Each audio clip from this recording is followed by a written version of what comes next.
Alright, hi everyone. I know it's been quite a while since I've made any videos, but today I just felt really inspired, so I figured why not and go ahead and shoot a video, update you guys on what I've been up to, and most importantly, start talking about certain topics I feel that are really important that I see a lot happening in the digital nomad community. And I really want to kind of like speak to some of the people who are looking into doing this or already have started doing this, and maybe point out certain things that can help them before they start or right when they start. Really, the main thing I want to focus on during this video is I don't think it's always a good idea to become a digital nomad before you start a business or develop your skill. I'm going to go into this thoroughly, but basically what I want to talk about is a lot of times I see people, they start with their business, or they start traveling, and once they start traveling, they want to escape the corporate life. They, just had enough of it and they want to escape it. And they start traveling and they figure that they'll come up with their business idea or their whatever it is that they want to do once they already leave their home where they're already at, and like for example come to like Thailand or go to Bali or wherever it is, and then figure it out while they're there, build a business up while they're there. And I just find that a lot of times that's not the best idea. It actually leads to a lot of mistakes. There's a lot of risk you're taking when you pull the plug that way and you don't build something up before you start traveling. And I really wanted to speak to that, and that's what this video is really about. It's about maybe you shouldn't start traveling and become a nomad until you build up your skills, build up your business, then do it. So that's basically what we're going to cover today. And just a quick update about my life right now. So right now I'm living in Chiang Mai, Thailand, having a great time here. I've been here for about 3 months now, since the beginning of October. I moved here and I've been using Chiang Mai as my home base, living in the Nomad area, which is like the very popular area for the digital nomads. Super convenient, very cheap, and just grinding every day, and doing some traveling every month or so, going about and seeing different countries. And for those of you who haven't really watched my videos before, the thing I try to focus on the most is I want to bring some like realism to like this nomad life. I feel like a lot of the content that's made around this life is very glamorized and talks only about the positive things, and I wanted to really point out some of the things to watch out for and show some of the realistic points of view when you're doing this, rather than just trying to throw a positivity your direction and inspire you that way. I want to kind of show you what it really is like and what you should expect and certain things to watch out for. So generally speaking, I'm a little bit more risk averse in my life. I'm usually a little bit more conservative, even though I'm living this life. So I want to just bring a little bit of that into your perspective as well. So anyways, let's just get straight into it. One of the topics that I want to mention when it comes to actually doing this nomad lifestyle, when you don't have something already built up, and one of the problems with it is that, let's say you come here to, for example, Chiang Mai, Thailand, and this is like a #1 destination for nomads. A lot of nomads that sorry, I have to turn down the AC, it's getting really hot in here. A lot of the nomads that just start out, they first come to Chiang Mai because this is the place to be. It ranks #1 on Nomad list, a very popular website for figuring out where to go. And there's just a massive community here. So one of the things that happens, people come here, they don't have something already established, and they're looking for answers. And to be honest, this place is filled with distractions, especially if you're coming from like the Western world. There's just so many things going on that will just grab your attention. There's first of all, there's a huge amount of socialization you could do. Like you can make a lot of friends in this community, and you could pretty much go out every night and go somewhere new, go to a different bar, club or whatever it might be. Get food, get dinner, go sightseeing, anything like that. First of all, it's a lot cheaper than back home, so you feel like, hey, you know what, I could kind of afford this right now, why not? And it's a new place, new friends. There's this whole fear of missing out element to it that just gets people so distracted right away, and it's really hard to focus because of all these things that are going on once you get here. So I think the number one thing are the distractions. If you're trying to build a business up, it's nice to be in a place where there's just minimum amount of distractions. Maybe somewhere you're just totally bored of, and it's even nicer to just sit at work and just work away, and you don't have that fear of missing out as much. So I think one of the things that people don't take into mind is how distracting these places could be. And those are all the wonderful things that you can enjoy once you have something going, once you have your revenue, once you're making money. But when you're first starting out, you don't want that. It's just going to lead you to the wrong path. So I think a lot of what I'm going to cover here is like short-term thinking versus long-term thinking. That's really what it all boils down to. But then there's like specific elements of this nomad life that ends up being very short-term thinking rather than long-term thinking. The next thing I wanted to talk about is when you come to somewhere new, one of the issues is that you have this this adjusting period you have to go through. I kind of covered this on one of my videos in the past. When you first arrive somewhere, it takes about like a week or two to really start adjusting, to figure out where everything is, where to get food, the currency exchange, how that works, just where to do your laundry, where you're going to be staying, accommodations, all this stuff. Is like you're moving, you're basically going to a whole new place, so you have to pretty much get established there. Even though it's a lot cheaper usually than back home, you could afford to go, like rent out a place. As soon as you see a place that's like decent price, you don't have to worry too much about the price, you go for it. Still, all this takes time to do and sucks up your energy and resources, and figuring out all those things could just be a big headache and really weigh you down. And you could be really using that energy, that resource, that time, that money into building up a business, building up your skills so you get paid for them. So I really think like being back home and focusing on what you're doing, there's like this whole 1 month, 2 month, 3 month period of acclimation that you don't have to worry about. You just do what you need to do. And then another big thing about that is when you come somewhere new, you really lack a network. You don't have your same social network that you do back home.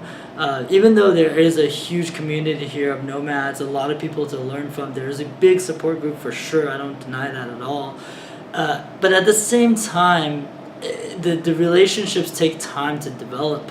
It really takes time to get that deep relationship going with people where there's trust, where there's a lot of like exchange going on over a period of time. And those are usually, from my experience, the most valuable relationships, the deeper, longer relationships. And there's a better chance of you having those relationships when you're back home, when it's somewhere that you've been for many years, for example, whether it's through your family, your friends, work, whatever it might be. You definitely have some sort of network already. Some people have more than others, but you definitely have more of a network than you do when you come somewhere brand new.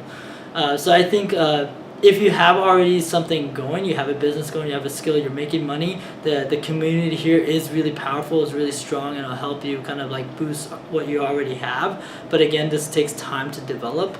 But when you're back home, you can really utilize what you already got. And for example, there might be some connection you have through the company you used to work for, and you could go have coffee with this person and talk about maybe some projects they could give you if you're a web developer or something. You couldn't do that when you come here because you don't know most of the people that are here anyways. So there's just I could go on and on about different opportunities you have back home, where you could just meet with someone that you know from family, from friends, and work up something. Where here you would have to build out from zero. The next thing I want to go into is basically having like a being home. What allows you to do essentially is maybe have some sort of support network that allows you to have like a longer runway to build up your business, build up your skills. One of the issues is when people think about coming to like Southeast Asia or something where it's really cheap, they think, okay, it's going to be really cheap. I come here, I have a longer runway because I don't have to pay so much for rent, for food, and all that. So whatever money I have, I could take it and use it for a longer period of time, and use that time to develop my skill, which is that sounds very true until you actually come here and experience it. One of the issues is, number one, the money that you think you have that's going to last you X amount of time, it usually lasts you a lot less because you end up going out more, eating different foods and wanting to experience things more, so you end up spending more money. Also, you have like very little familiarity with the environment, so you don't know where to go for like good prices, so you might end up going to touristy places, or you accidentally have to pay for something because you know there's some misunderstanding. So many different mistakes can be made when you go somewhere new because you're not just familiar with it. Where back home you already know everything, so you know how to save money. You've lived there long enough to learn where to go to save money, or what things not to do to waste your money. So whatever runway you think you'll have when you're in one of these countries is probably a lot shorter than you would imagine. Also, as far as the lack of support network, like if you have some family that you could potentially like move in with, if you have like friends you can move in with. For example, when I first quit my job working for a consulting company, I really didn't have enough money to like live on my own off of like going from like a high five-figure salary to like zero. So I ended up moving in with my parents for about a year or so until I gained enough momentum and enough revenue to move out again. And it's a painful process, but I had that support network and I was able to utilize that in order to get things going. And when you're at home, there's a good chance that a lot of us have that support network. We might have parents or brother or sister, or like friends that we could somehow leverage to give us a little bit more runway. So even if you run out of your money, you still have something to work with there. Where if you come here, you're not gonna have that. So that's, I think, another thing to take into consideration. And then one of the so we talked about distractions, just like a brief overview. We talked about all the distractions that could be here. We talked about lack of a network. We talked about lack of a support network, like family or friends, and just the logistics of things, just not knowing where everything is, how things work. So all these things could be issues. And then very important topic that it's pretty significant is this traveler's mindset. So a lot of people I meet here that are just starting out, they really like to like move around a lot. So one of the things that happens, you come to a new place, you stay like a month or so, and then you really enjoy traveling, like most of us do. Most of the people that go into this lifestyle, we really love traveling. So we get like this hit of the drug of travel, this joy that we get from it. And so after a month or so, it starts kind of wearing off. So we want to like go somewhere new, discover something new, and then we move again to another place. Now this is like a detriment to any sort of building businesses, or like building a business, because it doesn't allow you to build this routine and start building habits and really focus on your developing whatever it is that you're developing. And so when you take off from home and you start traveling, you come here to Chiang Mai, for example. Like after a month or so, it's like it's kind of going well. You start maybe doing a little bit of work, and you start seeing a lot of the different places. You're like, you know what? I really heard a lot about Bali. Everyone here has been talking about Bali. Maybe I should go there. It sounds like amazing too. I'm kind of getting tired of this place, seeing everything there is to see, you know. So then you move on to Bali. So you spend all this money on your airline ticket. Now you go there. You have to meet new people, find accommodations, and all that stuff all over again. So I feel like this is just a slippery slope that a lot of nomads that are just starting out fall into. And if you don't already have revenue that's supporting you, you don't already have this skill that you could use to make money, you could just keep on chasing the joy of travel, that high you get from travel, instead of focusing on building the business. So essentially, what I would recommend is to stay in one place and build that business up, and then start traveling and enjoying the fruits of your labor. So the basic like overarching concept here is to start thinking more long term rather than thinking short term. And there's a saying that my mom told me a lot growing up, and it's kind of foul and disgusting, but I think has a lot of truth to it. I think in life in general, it's a good idea to first, if you have a bucket, and the bucket is covered with shit, you have to eat through the shit and then get to the honey. A lot of people, what they try to do is first they eat a lot of the honey and then they get to the shit, then their life is miserable. This is short-term thinking. What we want to try to do is think long-term. And so you have to go through these difficulties first. You have to go through like the grind of building up a business. And then once you do that, you go through the grind, you go through the 1 or 2 years, however long it takes, and then you get to travel. You have that revenue, you have that reoccurring revenue, you have that skill set that you know could get you paid $50 to $100 to $200 an hour, whatever it is. So you feel you have that freedom now to go on and do your traveling, do your thing, and enjoy the fruits of your labor. But when you start out, just focus on the enjoyment and all that. Yeah, they'll be good for maybe a year or two. Maybe you have enough cash to support you then, and you just make it by. But then eventually, you know, the shit is gonna hit the fan, and you're gonna have to face reality. So I think this is something that a lot of people starting out or thinking about starting out have to consider. This is just like, we always want to talk about just breaking it apart and just pulling the trigger and just doing it.